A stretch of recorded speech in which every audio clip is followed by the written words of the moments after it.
দেখো মাম্মামকে রেডি করে দিয়েছি। মামাম একা রেডি হয়েছে। এই জামাটা ভাইফোঁটাতে পেয়েছে, তার দাদাভাইকে ভাইফোঁটা দিয়েছিল, তো এই জামাটা পেয়েছে। একটা দাদাভাইয়ের কাছ থেকে এই জামাটা পেয়েছে, আর একটা দাদাভাইয়ের কাছ থেকে কি পেয়েছিস রে?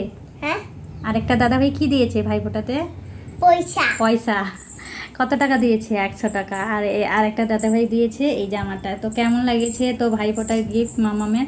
তো কমেন্ট করে জানো। এক জায়গায় ভালো করে দাঁড়াও, জামাটা আমি দেখো। তোমাদের ঘুরিয়ে দেখা। হ্যাঁ, ঘুরিয়ে দেখাও।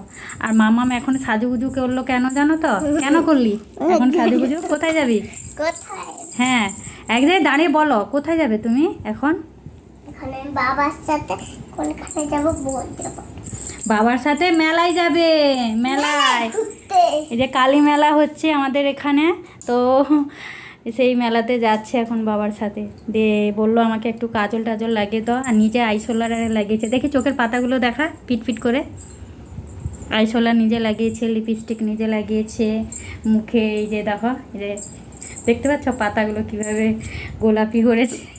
যাবে মেলায়, আর আমি এখন কি করব বলো তো? রান্না বসাবো, রান্না করবো। ওকে নিয়ে যাক, ওকে নিয়ে তো রান্না করতে একদম পারা যায় না, বলবে আমার কাছে আসো, আমার কাছে আসো। তাই জন্য ওকে নিয়ে চলে যাচ্ছে মেলাও।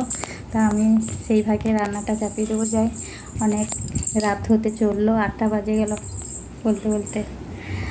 আর অনেকক্ষণ থেকে রান্না শেষ করে ফেলতাম। আমি একটু দরকার ছিল, বাজারে গিয়েছিলাম, লেট হয়ে